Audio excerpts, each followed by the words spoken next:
tretej tretiny. Začala sa tretia tretina.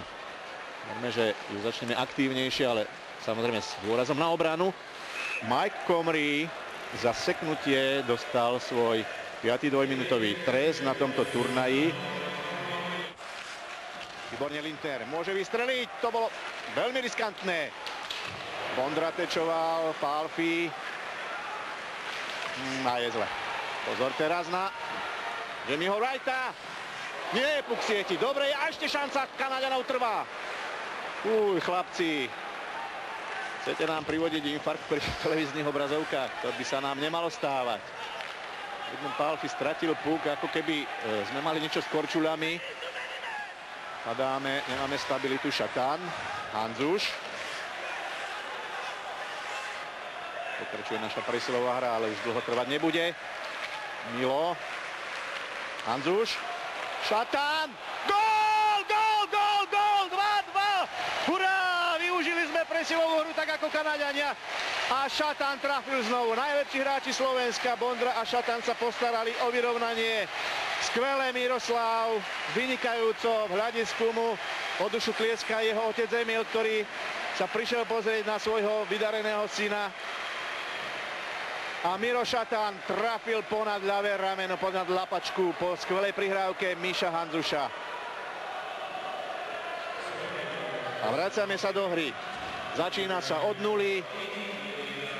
Začína sa hrať znovu štvrťfinále play-off. Výborne, Mirko.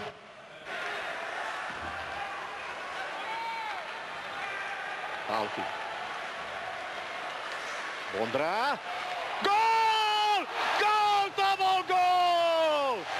Žiger! Žiger!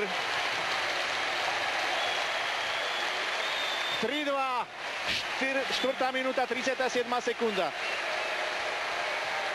Všetci zástupcovia médií na Slovensku, respektíve slovenských médií, ktorí sú tu, celý čas na turnaji hovorili, keď sa Petrovi Bondrovi nedarila streľba. To nevadí, ale Peťo raz trafí. A nech trafí v štvrťfinále alebo v play-off. Aj sa to potvrdilo. Bondra, druhý gól na tomto turnaji a to bolo nechytateľné. Ani Žiger nemal šancu. Treba, aby sme im držali tuho palce a neklesali na duchu ani v tých ťažkých chvíľach, pretože verím, že sa tá pozitívna energia aj takto ďaleko zo Slovenska dokáže dostať sem do Škandinávie. Naši teraz odčekujú v útočnom pásme.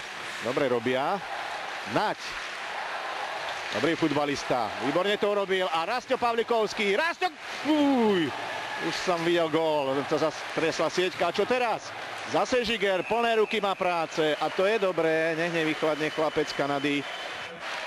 Višňovský hľadá Palfiho. Žigmund, poď! Bondra! Joj! Mohol dať hat-trick do prázdnej bránky. Pozrite sa. Skvelé to urobil Palfi. Vystrelil.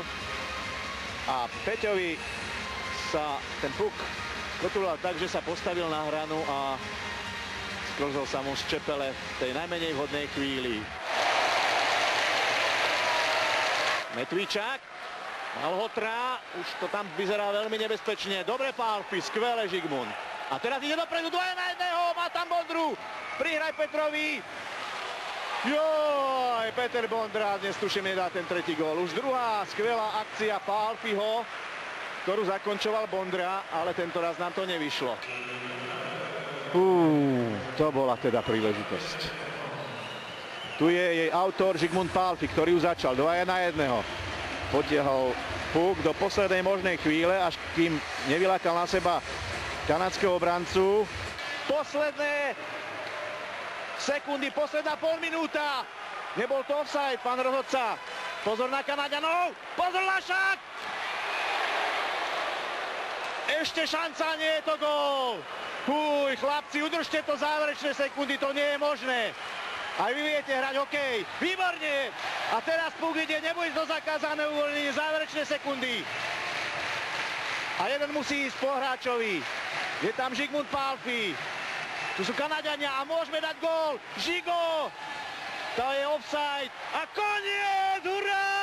Hurá! Slovensko postupuje do semifinále majstrovstiev sveta. sa so Švédskom. Vyhrali sme, hoci sme prehrávali 0-2. Fantastický výkon a zaslúžená radosť. Oslavujte všetci doma. Slovensko je víťazom. Slovensko je najlepšie.